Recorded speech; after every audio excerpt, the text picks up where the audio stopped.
protegida. E nem devem tentar chegar muito próximo. Os das luzes, como vocês os chamam, têm muito poder. Se vocês se aproximarem demais, correrão o risco de serem aprisionados por eles e ficarão falando com vocês, sem parar, até que suas cabeças acabem explodindo com tanta cantilena. E onde está esse tal de Luar, agora? Pergunta Cegadas. Na farmácia do Medeiros, aquele que vive distribuindo remédios aos pobres, explica Faros. Remédios? De que adiantam remédios? Resmunga, irritado, Amós. Nunca me curaram. Ah! Remédios. Vejam o que Deus fez comigo. E agora que estou destilada, fiquei pior ainda. Remédios. Calha a boca, Amós, ordena Cegadas. Já estou farto de suas lamúrias. Para nós, o único remédio é a força e isso eu tenho de sobra. Detesto esse velho caduco que fica fazendo chás com aquelas plantas. Odeio aquele maluco. Se eu pudesse entrar naquela farmácia, ele iria ver só o que eu ia fazer com todos aqueles vidros. Já lhe mandei fechar a boca, Amós. E Cegadas não fica apenas nas palavras rudes. Levanta Amós do solo e impiedosamente o atira longe. Aí, maldito! Maldito, berra o anão. Ainda vai se arrepender de me tratar desse jeito. Ainda vai encontrar alguém mais forte do que você. Maldito! Só porque me dás sobras, pensa que pode fazer o que quer comigo? Ainda vai ver do que sou capaz. Sou pequeno, mas tenho língua. Tenho língua. As outras entidades que se encharcam no bar com as emanações etílicas do álcool, que sobra do tanto que aqueles encarnados bebem, caem na gargalhada. Pois ainda vou cortar a sua língua, berra Cegadas. Você vai ver. Sapo nojento, isso é o que você é. Amós afasta-se calado e senta-se, encostando-se numa parede do outro lado da rua. Mostre-me, otário, ordena Cegadas a Faros, fazendo alusão a Luar. Venha. Vamos até lá. Chegando defronte da farmácia, uma surpresa os aguarda. Redobrada se encontra a proteção do estabelecimento e Cláudia e seus amigos também lá se encontram, auxiliando os espíritos que têm a missão de não permitir que espíritos das trevas ali entrem, somente consentindo a entrada de entidades sofredoras que, muitas vezes, acompanham os doentes encarnados. Esses espíritos que protegem a farmácia se deixam ver por Faros e os outros, na tentativa de desestimulá-los de qualquer ação contra Luar. Como vamos fazer para entrar aí? Pergunta Faros, que já havia se defrontado com essa barreira quando ali chegara, antes de se dirigir ao bar. Nós não podemos, explica Cegadas traço, mas conheço alguém que pode. Esperem-me aqui. Já volto e, Faros, deixe-me dizer uma coisa. Se Rufus me enganar quanto ao prometido, você vai me pagar caro, certo? Faros engola em seco diante da ameaça e procura tranquilizar Cegadas. Fique tranquilo. Rufus cumprirá sua palavra. Pois será bom para você que o faça. Rufus fica protegido naquela fortaleza, mas você não. Eu já volto. E Cegadas some, virando numa esquina. Não desiste, hein, Faros? Pergunta ali Cláudia, à frente da porta da farmácia. Não quero conversa com você. O que está pensando em fazer? Não é da sua conta, escute Faros. Até quando continuará recebendo ordens de Rufus? Por toda a eternidade? Pergunta, agora, a mulher, tentando testar a resistência do espírito. Na verdade, detém, também, a missão de ajudá-lo e a todos os outros, inclusive Rufus, já que, no passado, conviveu com todos eles, incluindo Luar. Não lhe interessa. Faço o que quero, tudo tem limites, Faros. Para mim não há limites. É lógico que há limites. Todos temos limites. Somente Deus, nosso Criador, não possui limites. Na verdade, os limites são diferentes para cada um, dependendo de como cada um age. Veja, por exemplo, que o limite destes nossos irmãos, que vocês denominam de das luzes, é bem diferente do seu e de todos esses que o acompanham. Eles podem muito e vocês, quase nada. Somos poderosos. Somente com os indefesos e sofredores, Faros, e, mesmo assim, até que eles se modifiquem e vocês os percam nos seus jogos. Não queremos mais ouvi-la, mas não é a verdade, Faros? Quantos infelizes, que vocês dominavam já não se encontram mais sob os seus pés. Quantos já se libertaram e hoje são felizes e com limites diferentes dos seus? Hein, Faros? E vocês continuam infelizes e perdendo sempre, não é? Sofrem com a revolta, sofrem com o ódio que lhes dilacera o peito, sofrem com a insegurança, sempre a acompanhá-los, com o medo, com a tensão. Não é verdade? Cale-se, mulher, e nós podemos lhes dar um caminho novo, de felicidade. O que me diz Faros? E vocês, o que me dizem? Pare com isso, sua tola. Estamos todos satisfeitos com o que fazemos e com a maneira como vivemos. Todos, Faros. Será que Pórcio está satisfeito? Eu o conheço bem.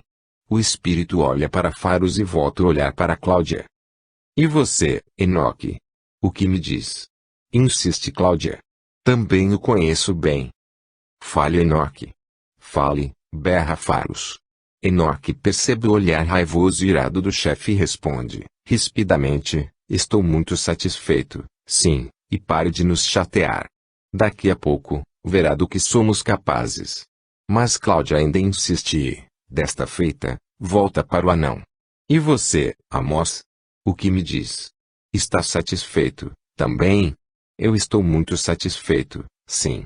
Muito satisfeito em lutar contra esse seu Deus que me criou assim. Deus não criou você assim, Amós. Você se fez assim. Eu não me fiz sua estúpida. Pensa que quando encarnado, era muito menos feio do que sou agora. Tenho certeza que sim, principalmente quando ainda era criança. Lembra-se? Apesar do seu corpo defeituoso, era feliz. Você disse bem, era feliz. Mas quando cresci e virei objeto de escárnio daqueles que me olhavam, não dei mais nenhum sorriso. E foi Deus quem fez isso comigo. Vocês são protegidos desse Deus injusto que brinca com as criaturas. Isso não é verdade, Amós. Se você reencarnou dessa maneira, pode crer que algum motivo tinha para isso. Motivo?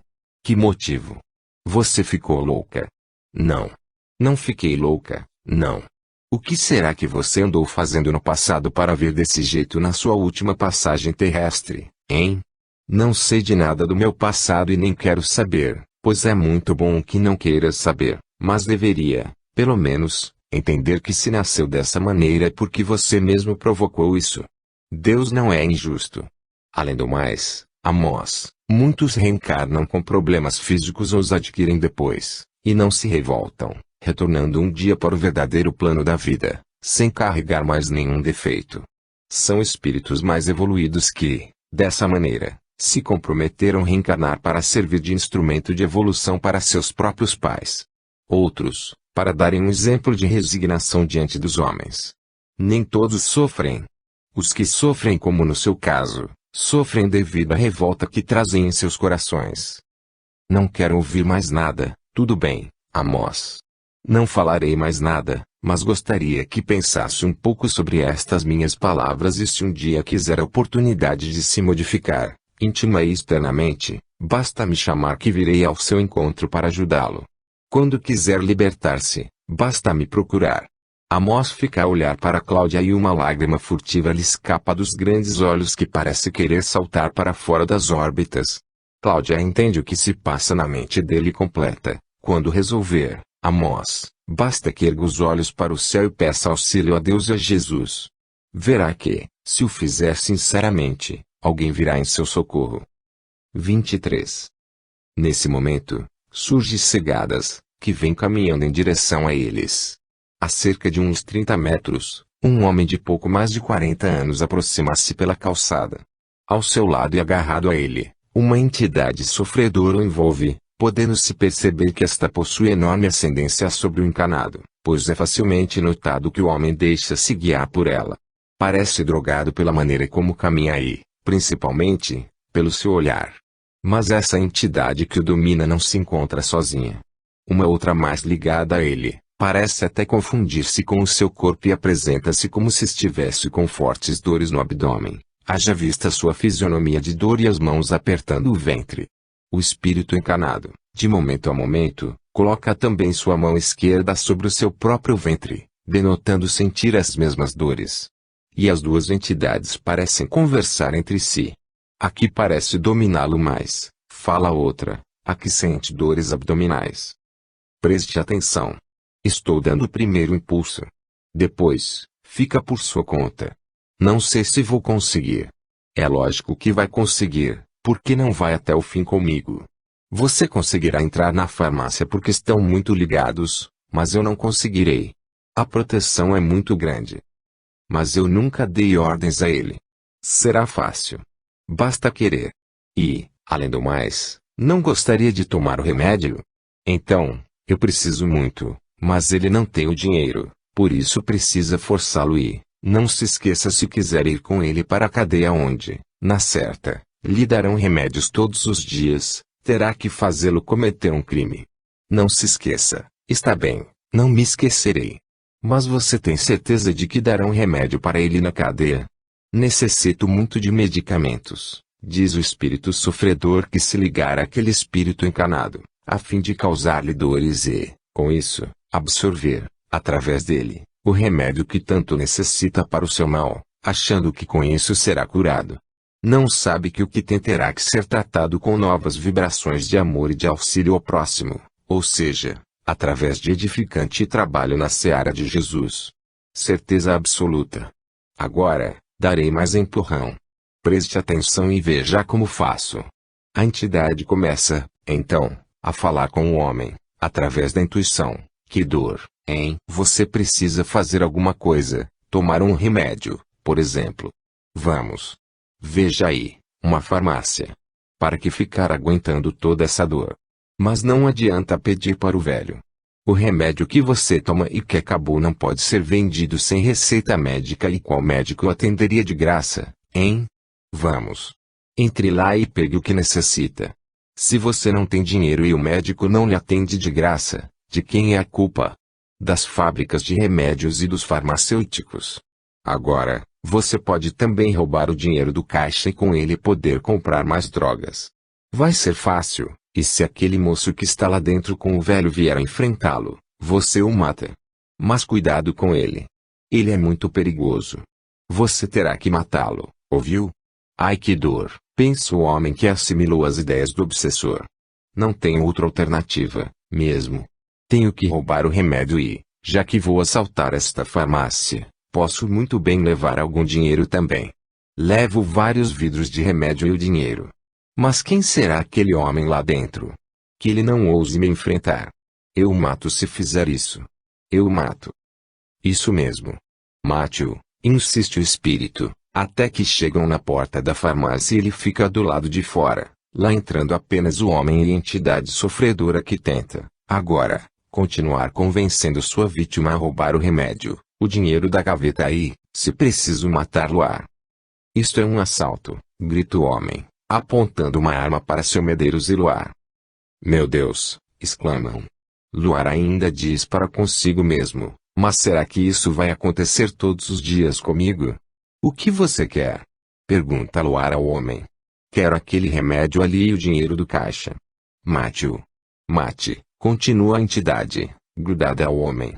Vou matá-lo, anuncia, apontando um revólver em direção à cabeça de Luar, que se assusta e sente medo, apenas conseguindo controlar-se quando, de relance, parece ver Cláudia ao seu lado. Então, intuitivamente, inspirado mediunicamente por ela, diz ao homem: tudo bem, o senhor pode me matar, mas antes disso, gostaria de lhe fazer um favor. Um favor? Não me venha com truques, não se trata de nenhum truque. Se me permitir, poderei lhe explicar. Pois fale logo. E dê-me rápidos remédios. E o dinheiro também. E que favor é esse que está me falando? Como lhe disse, você pode me matar se quiser, mas permita-me que o ajude. Sabe, eu sou espírita. Já ouviu falar de espiritismo? Espiritismo? Já, sim. Por quê? Pois, então. Gostaria que antes de qualquer coisa, e mesmo que não me deixe vivo, de lhe dar um passe. Passe? Pergunta o homem, abismado com a conversa de Luar. Ele sabe que é um passe. Sim, um passe. Você está muito necessitado. Sabe o que é um passe, não? Sei, sim, mas por que quer me dar um passe? Para libertá-lo desse espírito obsessor que o acompanha. Que espírito obsessor? Pensa que sou bobo. Pensa que me engana?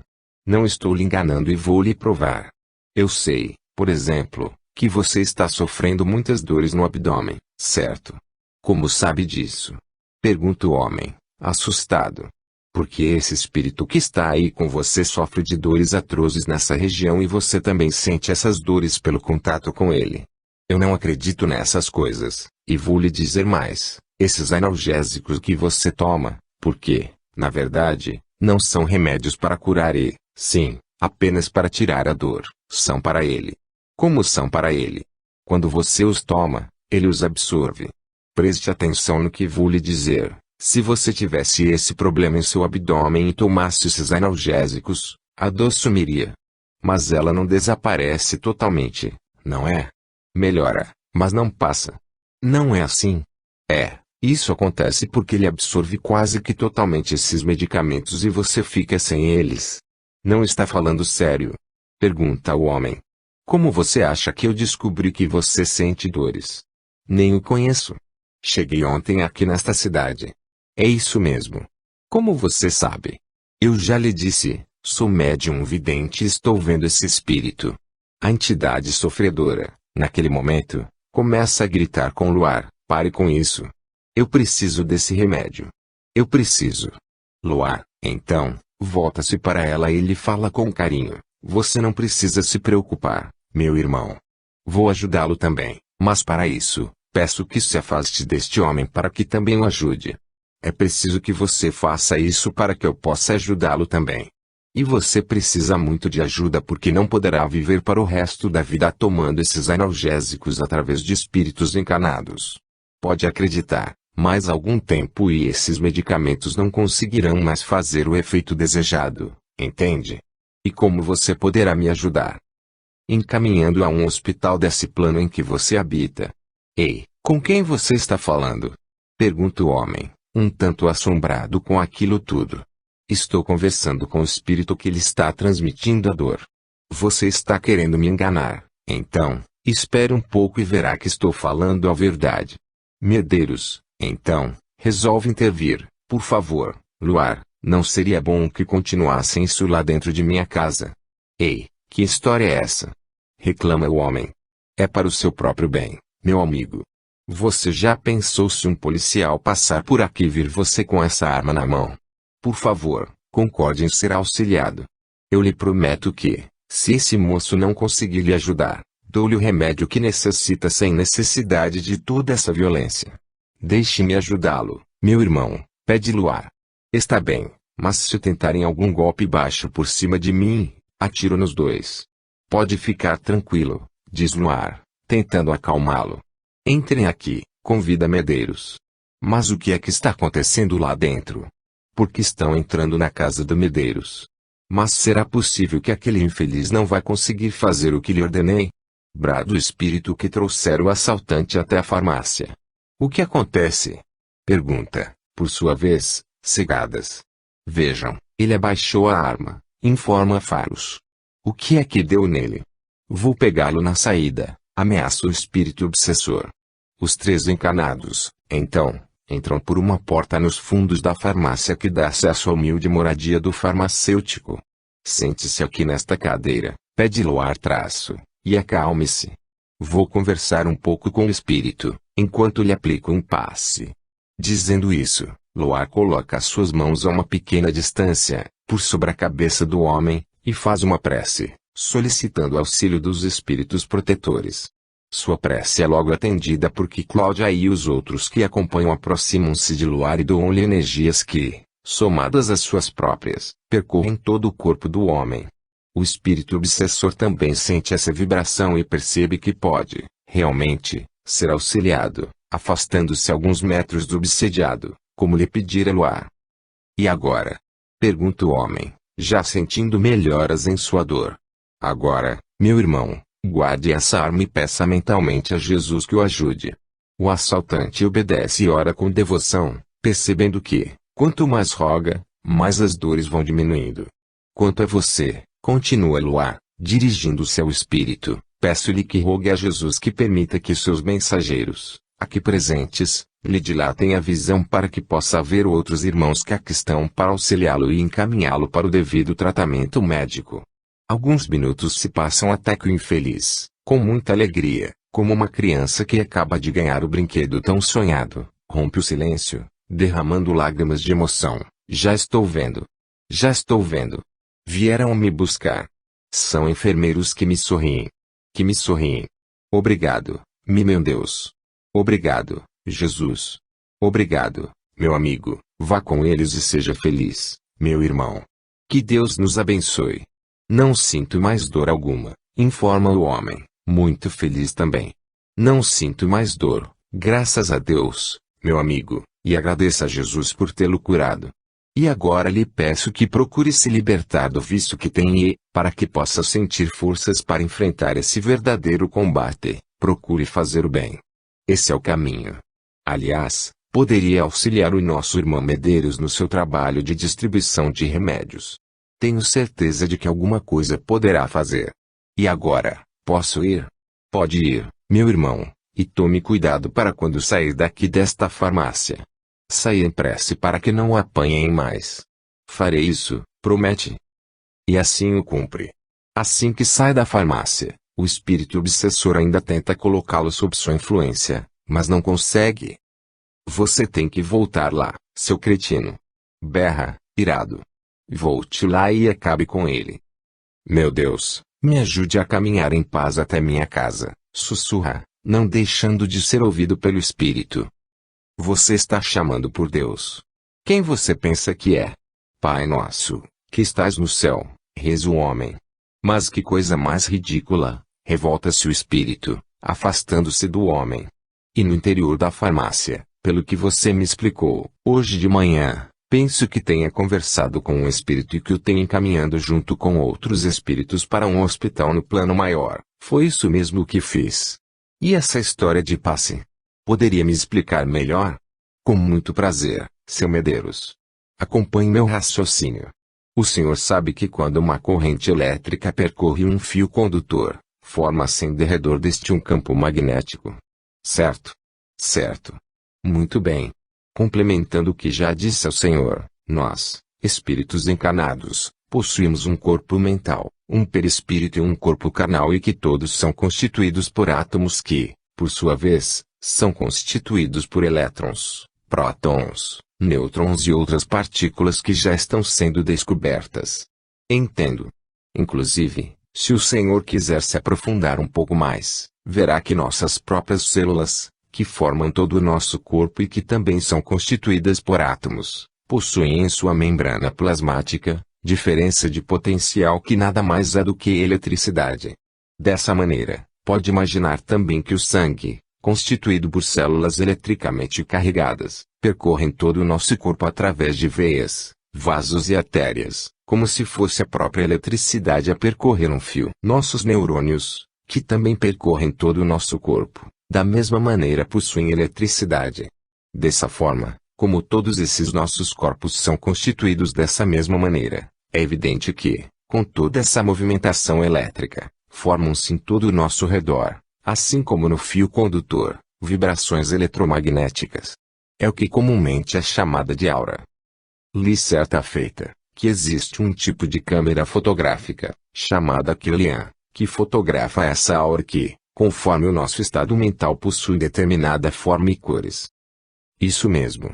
Quando estamos bem, quando estamos tranquilos, essa nossa aura possui um equilíbrio em sua vibração, haja vista que tudo possui vibrações nesta vida, como se fossem ondas. Quando estamos mal, em termos de saúde física ou emocional, essa aura passa a ter vibrações desencontradas e desequilibradas. E, tanto essas vibrações desequilibradas ou equilibradas, vão agir no ambiente em que vivemos, chegando, inclusive, a atingir a aura de outras pessoas, desequilibrando-as ou equilibrando-as, dependendo, obviamente, do grau de elevação dessas pessoas envolvidas. O senhor está me entendendo? É por isso que, muitas vezes, nos encontramos com pessoas que, pela simples presença, nos fazem sentir certo desconforto ou, então, uma sensação de muita paz. O senhor entendeu muito bem. Agora, Nos centros espíritas costuma-se aplicar passes. Já teve ter ouvido falar? Sim. O passe atua no perispírito e, por consequência, no corpo físico, através de centros de força. Cada um desses centros de força estão intimamente ligados a determinados órgãos de nosso corpo. Os passistas, então, estando com suas mentes equilibradas, através da oração e da vigilância, podem fazer com que a sua aproximação e mentalizando energias saindo de suas mãos, reequilibrem novamente a aura daqueles que estão com elas em desequilíbrio. Na verdade, esses médiuns recebem essas energias dos espíritos incumbidos desse trabalho, através do centro coronário, localizado no alto de suas cabeças. Também o espírito obsessor, como no caso desse infeliz, recebeu essas dádivas, essa verdadeira chuva de bênçãos, pois, por força do amor, esse passe foi-lhe ministrado em conjunto com os espíritos de luz que propiciaram fluidos superiores aos meus, fazendo com que ele os recebesse e passasse a se sentir melhor, amenizando-lhe inclusive a dor que sentia. Evidentemente que ele ou qualquer pessoa que receba um passe deve, em seguida aproveitando essa verdadeira injeção de ânimo e bem-estar, procurar detectar e modificar certas atitudes físicas ou mentais para que possa sarar e não mais voltar a ter problemas de desequilíbrio ou de dor. E a receita para isso é muito simples: seguir os ensinamentos de Jesus. Muito boa sua explicação, Luar, e muito cheia de lógica. Agora, o passe pode também ser dado apenas com boas vibrações, com os bons pensamentos daqueles que cercam a pessoa necessitada e também por atitudes que tornem a vida dessa pessoa bastante tranquila. Uma mãe ou um médico à cabeceira de um filho ou de um doente, se com o coração voltado para o amor em direção a esse paciente, já lhe estará ministrando um passe. Entendo. Preciso estudar mais a respeito desse assunto. Deve confessar-lhe que estou verdadeiramente empolgado com ele. Quando tiver oportunidade, pretendo adquirir alguns livros sobre espiritismo. O senhor irá gostar. 24. Algumas horas depois, alguns espíritos se encontram com Cláudia num campo ali perto, onde ela e seus companheiros, Fontes, Flávio, Miranda e Domingos, se encontram refazendo as energias. Respiram fundo, aurindo as emanações do universo, enquanto um deles faz uma belíssima prece. Muitas outras entidades, trabalhadoras do bem, ali também se encontram, angariando energias para o trabalho a que estão destinadas. Alguns minutos se passam até que se aproximam mais 6 outros. São eles, Eulália, seu esposo Batista, Aníbal, Ricardo, Martins e Ivan. Estamos procurando por Cláudia, diz Eulália.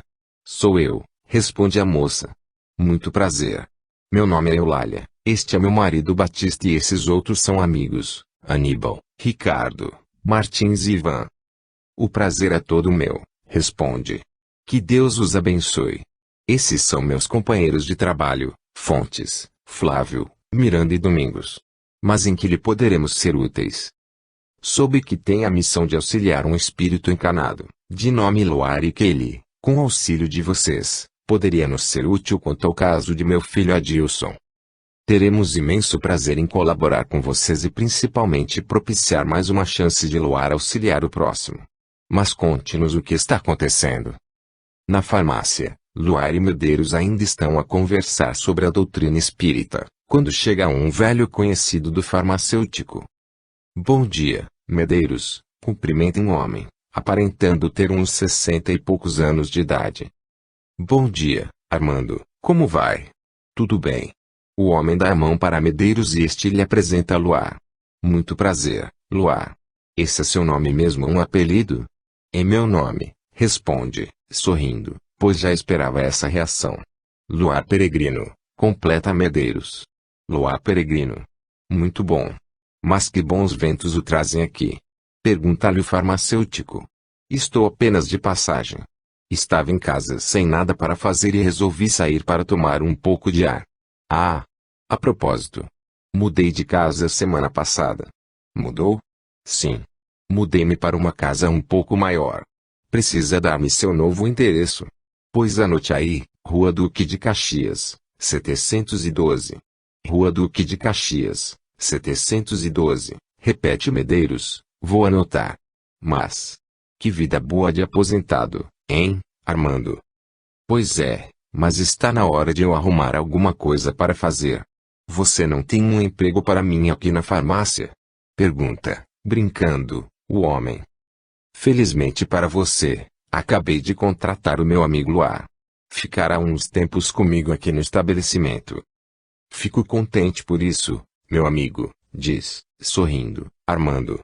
Por mim que não conseguiu emprego e por você. Já estava mesmo na hora de dividir o seu serviço com alguém e, já que agora tem um ajudante, que tal acompanhar-me num passeio? Sinto muito, Armando, mas tenho que fazer, agora. Mas por que não leva Luar com você? Ele está chegando na cidade e não a conhece ainda. Por que não paga um café? Com muito prazer. Não sei se devo, diz Luar. Penso que preciso ajudá-lo, seu Medeiros. Vá tranquilo, Luar, e não tenha medo de Armando. É um bom sujeito. De minha inteira confiança. A propósito, Armando, Luar está passando por um problema de memória e gostaria de lhe pedir que não ficasse perguntando nada a ele. Conversem sobre a cidade, sobre sua vida, mas não lhe force a memória. Você vai gostar muito dele, tenho certeza. Tenho certeza também. Vamos, Luar? O bar é aqui perto. Caminham por algumas quadras até o bar, onde Armando pede um café para cada um. Quando terminam de tomá-lo, decidem sentar-se um pouco num banco de uma pequena praça, ali perto. Armando chama um garoto, engraxate, para polir seus sapatos e ficam a conversar. Já estão ali há alguns minutos, quando um andarilho se aproxima deles. Bem acompanhado e amparado por Eulália, Cláudia e as outras entidades espirituais.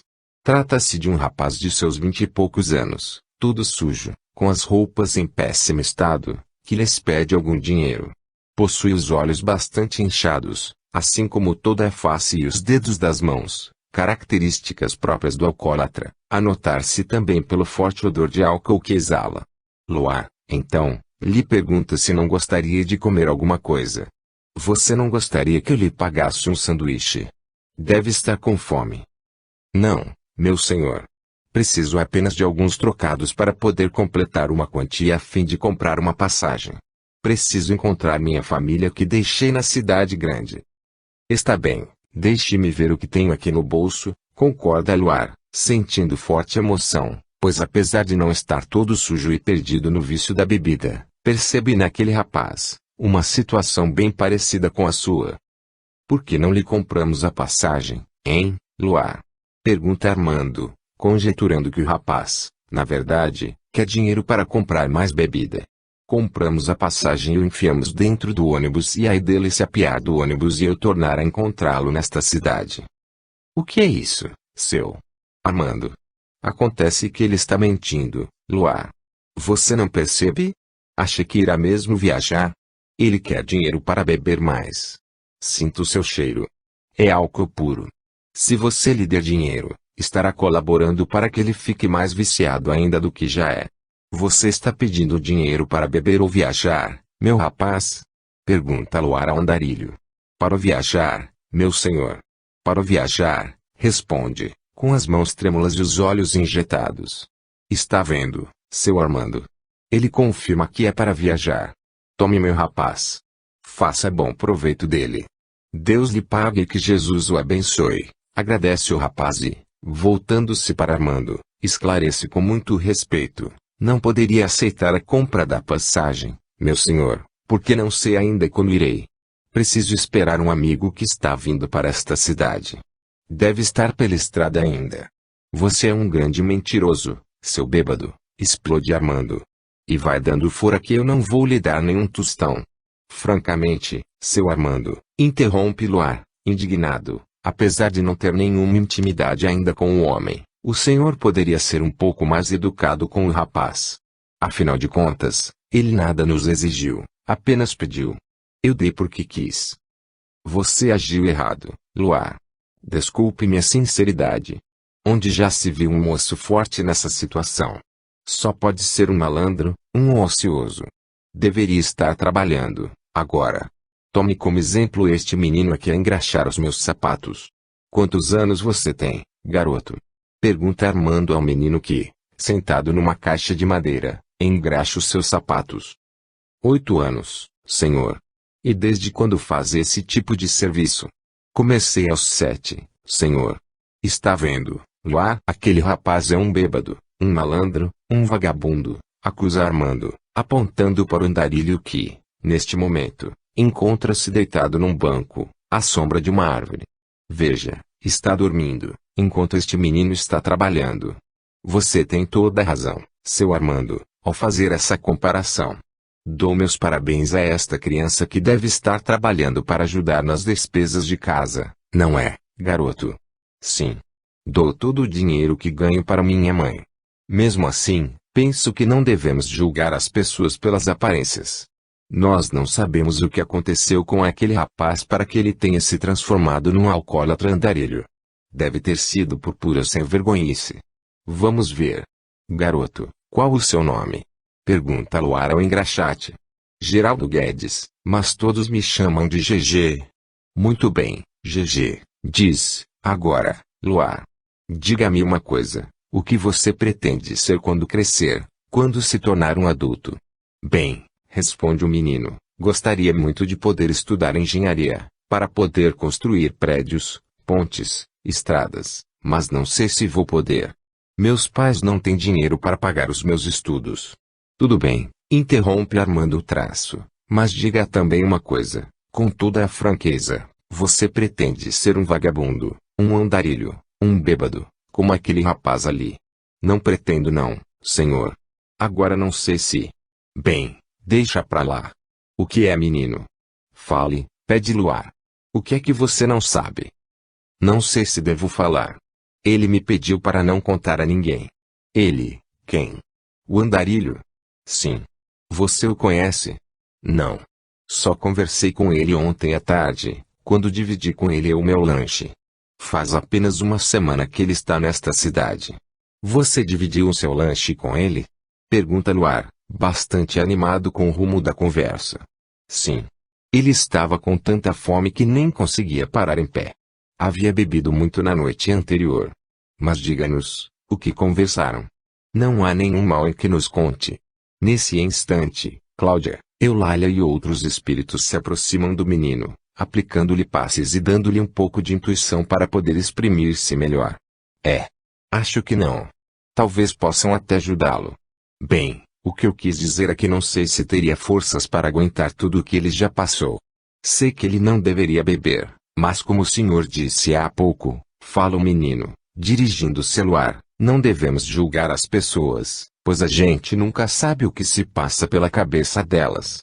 Umas são fortes quando lhes acontece uma desgraça, outras não conseguem superar os problemas. E o que aconteceu com ele foi muito triste. Armando fica impressionado com a maneira como o garoto fala. Parece um adulto. O que quer dizer com isso, GG? Pergunta-lhe. O garoto fica inibido e não sabe o que dizer. Cláudia e os outros aproximam-se agora de Luar e envolvem-no em seus pensamentos para que ele possa cumprir o que planejam. É muito simples, diz Luar. Perguntei ao garoto o que ele gostaria de ser quando ficasse adulto, não foi? Foi, e ele respondeu que gostaria de ser engenheiro. Bem, nós poderíamos fazer um exercício de imaginação. Exercício de imaginação? Pergunta Armando, curioso. Sim. Eu sempre faço uso desse exercício quando me vejo diante de situações onde tenho que julgar os outros. E que exercício de imaginação quer que façamos? Pergunta Armando. Vamos imaginar esse andarilho quando tinha a idade desse garoto. Imagine que ele tivesse uma família, assim como a desse menino. Está me acompanhando nesse exercício de imaginação? Sim, responde Armando. Pois imagine, agora, perguntando a ele o que gostaria de ser quando crescesse. Imagine-se perguntando se ele gostaria de ser um andarilho, sem lar, um alcoólatra, enfim. Sim. Estou imaginando. E o que ele lhe respondeu? Bem, responde Armando, sinceramente e bastante impressionado com o rumo da conversa. Não consegui imaginar o que ele responderia quanto à profissão, mas tenho plena certeza de que ele não me responderia querer ser o que é hoje. Mas aonde você quer chegar? O que quero dizer é que algo de muito grave deve ter lhe acontecido para que se transformasse tanto. E você sabe o que foi, garoto? Ele lhe falou? Você nos disse que ele lhe contou e que era uma história muito triste, pergunta Armando. Sei, sim. Ele me contou que morava na cidade grande, na capital. Tinha uma família modesta e que era muito feliz. Seu pai tinha um caminhão com o qual fazia pequenos transportes e ele sonhava em também ter a mesma profissão do pai. Era louco por caminhões. Um dia, quando tinha 7 anos de idade, sua família resolveu mudar-se para um outro bairro. Ele não sabia para onde e nem se preocupar em saber, pois era apenas um garoto. Sabia, apenas, que era um local bem longe, um bairro afastado de onde eles moravam. Estava radiante com a mudança, porque o pai lhe prometera que ela poderia ir na carroceria do caminhão junto com a mudança, ou seja, com os poucos móveis que possuíam, e ele nunca havia viajado na carroceria do caminhão do seu pai. E foi aí que aconteceu toda a desgraça. E o que aconteceu, menino? Conte logo o resto, diz Armando, visível e estranhamente interessado na história e olhando fixamente para o andarilho deitado no banco a poucos metros de distância. Ele me contou que numa esquina, numa rua bastante íngreme, numa curva mal feita, uma das rodas do caminhão passou por um buraco, sofrendo um forte solavanco, o que fez com que o veículo batesse violentamente contra um poste. Foram todos socorridos por populares e encaminhados às pressas para um hospital próximo dali. Ele nada sofreu a não ser umas leves escoriações, porém, seus pais, que viajavam na cabine do caminhão, não tiveram a mesma sorte e vieram a falecer devido ao grande impacto. Meu Deus! Exclama Armando. E o que aconteceu com ele? Pergunta Luar, totalmente envolvido pelas entidades e com a mente ligada a elas. Disse-me que ficou dias morando na casa de uma senhora que, penalizada, resolveu acolhê-lo. Contou-me que tinha uma tia, irmã de sua mãe, mas que não sabia onde morava, a não ser que era numa cidade no interior do estado. Sofreu muito pela perda dos pais e acabou fugindo da casa da bondosa mulher que o acolhera, porque percebera que o seu marido não o queria lá, chegando a maltratá-lo por diversas vezes. Saiu sem destino, acabando por juntar-se a outros garotos que viviam pelas ruas. Chegou a ir até o antigo bairro onde morava antes da tragédia e lá lhe disseram que um tio lá estivera e ficara sabendo o acontecido, deixando seu endereço, caso o garoto lá voltasse, mas nunca conseguia juntar dinheiro suficiente para procurar esse parente. O tempo foi, então, passando. Foi preso várias vezes por roubo até que, um dia, conseguiu comprar uma passagem para tentar localizar o tio, porém, quando chegou na cidade e endereço indicado, lhe informaram que esse seu único parente havia se mudado de lá e ninguém sabia do novo endereço. Já contava, então, com 18 anos de idade. Passou muita fome, sede e frio, entregando-se, então, à bebida para tentar esquecer sua infelicidade. Quando me contou tudo isso, chorou muito, porque dos pais ainda não conseguira esquecer-se e daria tudo por, pelo menos, encontrar a tia, irmã de sua mãe. Pretende mesmo retornar à cidade grande, pois ainda tem esperanças de ir até o antigo bairro para ver se o tio não poderia ter lhe deixado um novo endereço com alguém de lá. É muito triste essa história e você tem toda a razão, GG, diz Luar. Como eu disse, nós não sabemos a razão de muitos passarem a viver uma vida como a desse rapaz. Como podemos julgá-los? Penso que qualquer um de nós talvez agisse da mesma forma ou, até, muito pior. É por isso que acho que devemos estar sempre pronto a auxiliar a todos. O senhor tem razão, diz GG. Sabe, Armando, a religião que professo, que é o Espiritismo, nos ensina que, como todos nós estamos sempre retornando a este mundo em sucessivas reencarnações, num processo de aprendizagem, é certo que um dia também já devemos ter passado por dificuldades as mais diversas, talvez como essa que esse moço está vivendo, ou que poderemos também sofrê-las em alguma encarnação futura. E que devemos sempre ajudar o nosso semelhante porque, muitas vezes, estaremos ajudando alguém que, na verdade, pode até representar um retrato vivo de nosso passado. Não sei se você acredita nisso, mas é o que penso é. Luar não termina a frase, pois percebe que Armando não o ouve. Envolvido pelos espíritos, principalmente por Eulália, encontra-se com o olhar fixo em algum ponto, como se estivesse com o pensamento muito longe dali. De repente, pergunta um tanto emocionado, GG, por acaso, o nome desse rapaz é Adilson? É esse mesmo nome, senhor? Meu Deus! Adilson! Adilson, chama, levantando-se e dirigindo-se até o banco, onde se encontra deitado o andarilho. Este, ao ouvir o seu nome, se levanta, olhando para os lados. Quem está me chamando? Sou eu. Você não se recorda mais de mim? Sou Armando, cunhado de sua mãe. Seu nome não era Eulália? Sim, responde o andarilho. Minha mãe se chamava Eulália, mas, então, sou seu tio, Adilson. Sou seu tio. Você ainda tem o meu antigo endereço com você? Sim. Está aqui, responde o moço, tirando um papel sujo e amassado do bolso. É esse mesmo, confirma Armando. Realmente, você é meu sobrinho. Mas venha comigo. Vou cuidar de você. Venha. Irá conhecer sua tia, irmã de sua mãe. O andarilho começa a chorar muito emocionado, enquanto Luar e Gigi se aproximam. Eu sabia que um dia iria encontrar alguém. Meu Deus, quem sabe largo deste vício agora. Se Deus quiser, Adilson. E vou ajudá-lo. Realmente não podemos julgar ninguém, não é, GG?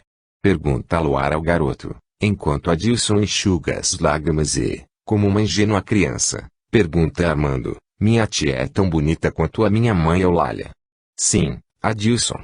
Ela é muito bonita também. E, abraçando Luar, Armando apenas limita-se a olhar em seus olhos, sem nada conseguir pronunciar, pois sua voz encontra-se embargada pela emoção enquanto lágrimas rolam por sua face. E os dois, tio e sobrinho, distanciam-se abraçados. Luar fica a olhá-los e enquanto imagina que um dia, talvez, alguém cruze o seu caminho chamando de filho, parece, num relance, numa fração de segundos, visualizar uma mulher que, ao lado de Cláudia e abraçado aos dois, lhe lança um sorriso e um olhar de agradecimento. Será? Pergunta-se. 25. Nesse mesmo dia, mais à tardezinha, um carro entra na cidade e estaciona na praça, bem defronte da igreja e um homem desce de seu interior, dirigindo-se até um bar. É Romildo. Outros 3 homens permanecem dentro do veículo. Boa tarde, meu senhor, cumprimento o dono do bar. Em que lhe posso ser útil? Gostaria apenas de uma informação. Pois não, atende, polidamente, o dono do bar. Existe algum lugar aqui onde andarilhos possam pousar? Um tipo de albergue, talvez? Existe, sim, e fica bem aqui à frente. Romildo olha para onde o homem lhe está indicando e apenas vê a entrada de uma igreja. Naquela igreja? Sim. O padre Ferreira acolhe necessitados que não tenham onde passar a noite. E tem alguém lá a esta hora? Não sei. Quem cuida disso para o padre Mário, o sacristão. E para falar com ele, devo entrar na igreja. Bem, o local em que recolhem os andarilhos é num porão, cuja entrada fica do outro lado da igreja. O senhor o localizará facilmente. Depois de uma porta, uma escada leva a um subsolo. Talvez Mário esteja lá, ou então, dentro da igreja ou na casa paroquial que é aquela lá do outro lado da rua, com grades azuis. Eu lhe agradeço muito, meu amigo. Uma boa tarde. Não há de quê. Boa tarde. Romildo, então, dá um sinal aos homens para que continuem a esperá-lo no automóvel e dirige-se em direção à igreja. Contorna a construção e encontra a porta indicada pelo dono do bar. Tenta abri-la, mas está trancada. Bate nela com os nós dos dedos. Ninguém atende. Bate novamente, mas em vão. Dá a volta e entra na igreja pela porta principal. Está vazia. À frente, um grande altar e, do lado esquerdo, avista uma sacristia. Lentamente, dirige-se até lá e vê um rapaz que se encontra polindo alguns apetrechos dourados. Boa tarde, meu jovem. O rapaz vira-se. Ei, Mário. Boa tarde. Em que posso lhe ajudar? O padre Ferreira não se encontra. Meu nome é José, diz Romildo, citando apenas seu primeiro nome, pois se chama José Romildo, e estou procurando um amigo. Penso que talvez ele tenha passado a noite aqui na igreja. Lá embaixo. Oh, sim, diz o sacristão. E como é o nome dele? Lelis, responde o outro que ainda não sabe que agora ele se denomina Luar. Não me lembro de alguém com esse nome. O senhor teria ideia de quando ele poderia ter estado aqui? Acredito que ontem. O sacristão pensa um pouco e responde com convicção. Tenho certeza de que ninguém dormiu aqui na noite passada com esse nome. Talvez ele esteja usando um outro nome. Um outro nome? Sim. Bem, eu vou lhe dizer a verdade. Esse meu amigo, coitado, perdeu a memória depois de um acidente e, pelo que pude apurar no hospital que o atendeu, ele fugiu. Sabe, ele não está no seu juízo perfeito e tenho tentado encontrá-lo para os seus pais que estão muito aflitos. E por que acha que ele possa ter dormido aqui ou vindo até esta cidade? Porque consegui encontrá-lo numa cidade vizinha daqui, mas quando estive perto de falar com ele, sumiu novamente. Sumiu? Sim. Ele foge de qualquer pessoa que se aproxime dele, principalmente se essa pessoa pertenceu ao seu círculo familiar ou foi alguém conhecido dele. Mas o senhor disse que ele perdeu a memória. Sim, mas parece que algo lá no subconsciente dele o coloca de sobreaviso contra essas pessoas e foge delas. Na verdade, preciso encontrá-lo para que possa fazer um tratamento psiquiátrico. Entendo, mas não veio ninguém aqui com esse nome. Romildo, então, tira do bolso uma fotografia de luar e mostra ao rapaz. E este rosto? Não lhe diz nada? Deixe-me ver. Boa tarde, senhor. Cumprimenta o padre Ferreira, cortando a fala de Mário. O senhor precisa de alguma coisa? Ele está apenas procurando uma pessoa que possa ter dormido em nosso albergue. É esta aqui. Diz, mostrando a fotografia ao padre. O padre olha para a foto e percebe que aquele rosto não lhe é totalmente estranho. E por que o senhor procura? Pergunta, procurando analisar o rosto de Romildo, não gostando do que percebe em sua fisionomia. Romildo repete toda a história para o padre, que a ouve, desconfiado. Esteve alguém ontem no albergue bem parecido com esta pessoa, diz Mário. Você o viu? Pergunta, entusiasmado, Romildo. Sim, aliás, foi meu tio quem o trouxe. Viriato? Pergunta o padre. Sim, padre Ferreira. Meu tio dizia ser amigo dele e até assinou a ficha como seu responsável. Porque ele não possuía documentos. E você encaminhou essa ficha para a polícia? Pergunta o padre. Temos esse compromisso. O rapaz fica meio atrapalhado, mas responde, não, padre Ferreira. E por que não? Porque meu tio me pediu. Você não deveria ter atendido a esse pedido de seu tio, Mário. Sinto muito, padre. Penso que ele fez bem, diz Romildo. E fez bem por quê? Sabe, padre, se a polícia começasse a procurá-lo pela cidade, seria mais difícil encontrá-lo, porque ele, obviamente, fugiria de novo se visse perseguido. Mas torno a dizer que agiu mal, Mário. Por favor, não torne a repetir esse erro. Temos um acordo com a polícia. Pode ficar tranquilo. Não tornarei a agir dessa forma. E você tem o nome dele? Ou para onde poderá ter ido? Ele deu-me um nome bastante estranho. Deixe-me ver. Não me lembro agora, mas lembro-me que disse que estava procurando o seu Medeiros da farmácia. Seu Medeiros? Pergunta o padre. O que será que ele queria com seu Medeiros? Se perdeu a memória. Realmente, é bastante estranho, diz Romildo. Mas onde fica essa farmácia desse seu Medeiros? Eu vou lhe explicar. Vamos até a rua para que eu possa indicar-lhe. É um pouco longe, mas não é difícil encontrá-la. Pois eu lhe agradeço muito. Romildo acompanha Mário até a rua e este lhe ensina como fazer para chegar até lá. A farmácia fica aberta até que horas? Até às 20 horas. E esse seu Medeiros mora lá perto. Seu Medeiros é sozinho e mora no interior da farmácia em apenas 3 cômodos. Entendo. Mas o que será que o meu amigo foi fazer nessa farmácia do Medeiros? Pergunta Romildo, para disfarçar. Isso eu não sei, senhor. Bem, de qualquer forma, eu lhe agradeço muito. Uma boa tarde para você. Boa tarde, tomara que encontre o seu amigo. Eu encontrarei, com certeza. Romildo dirige-se até o carro e entra na frente, sentando-se no banco do motorista. Nós o encontramos, informa aos outros traço, mas precisamos ser cuidadosos, pois o padre e o sacristão poderão me reconhecer. Quando encontrarmos Leles, deveremos eliminá-lo longe daqui. Entenderam? Os outros 3 concordaram plenamente. Vamos até a farmácia desse tal de Medeiros. Faremos um trabalho preliminar de reconhecimento do local e ficaremos aguardando a hora certa para agirmos. Depois de tudo combinado, Romildo coloca o carro em movimento em direção à farmácia. Após dirigir por várias ruas da cidade, finalmente encontra um estabelecimento de Medeiros. Romildo estaciona a uma quadra de distância e ficam a observar o movimento, enquanto um dos homens vai até a farmácia para verificar a presença de Luar. Boa tarde, cumprimenta, educadamente. Boa tarde, responde o farmacêutico. Em que posso servi-lo? Preciso de um analgésico. O senhor tem preferência por algum? Gostaria que fosse em gotas. É para o senhor mesmo? Não. É para minha esposa, mente. E em que região a sua esposa sente dor?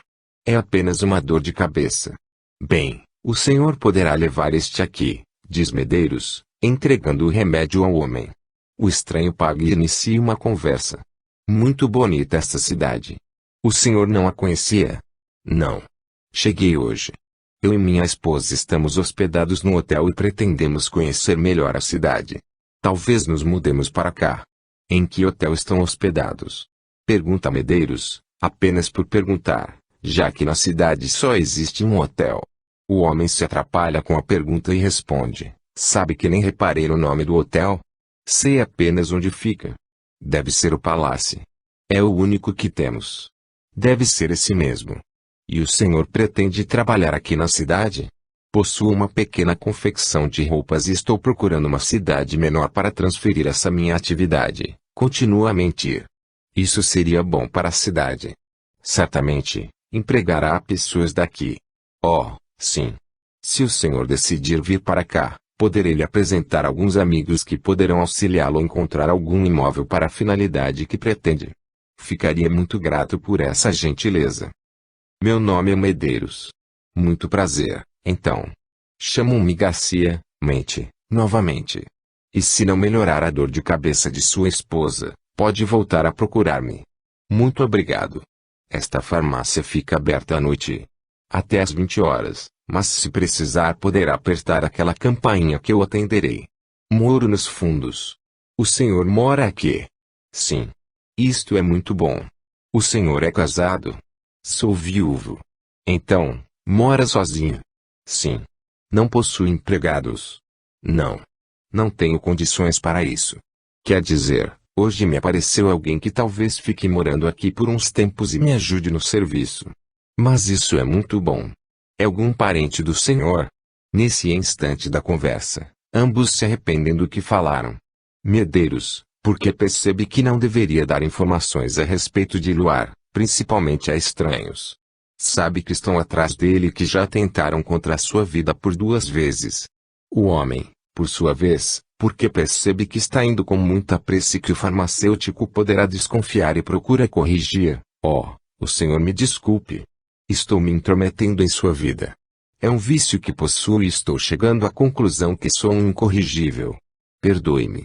Não precisa se desculpar, diz Medeiros, mais tranquilo com as palavras do desconhecido, mas não lhe responde à pergunta. Bem, obrigado por tudo. Até a qualquer dia. Até a qualquer dia e recomendações à sua esposa. Qual o nome dela? Carmen, responde o homem, num repente. Foi o primeiro nome que lhe surgiu à mente. E então, Soares? Alguma informação? Pergunta Romildo quando o homem volta ao carro. Acho que estamos no caminho certo. O que você descobriu? O farmacêutico me informou que, a partir de hoje, uma pessoa irá morar e trabalhar com ele. E trata-se de Leles. Você ouviu? Não, e pela conversa que tive, não quis perguntar mais para não levantar suspeitas. Certo. Fez muito bem. Penso que Leles não estava lá. Vamos continuar vigiando. Pensando bem, o ideal seria que nós separássemos, pois também poderemos levantar suspeitas. Parece que não precisaremos esperar mais por muito tempo, diz um dos homens que está dentro do automóvel. Vejam quem vem vindo lá. Deve ser ele. Deixe-me ver a fotografia, Romildo. É ele, sim, confirma. Esse é o nosso homem. Vamos agir já? Penso que é o momento propício. Preparem-se. Nesse momento, Luar passa defronte do carro de Romildo, porém, na calçada oposta a que se encontram estacionados. Passa por eles e continua a caminhar em direção à farmácia. Vamos, ordena Romildo. Espere, grita um ou outro. Vejam.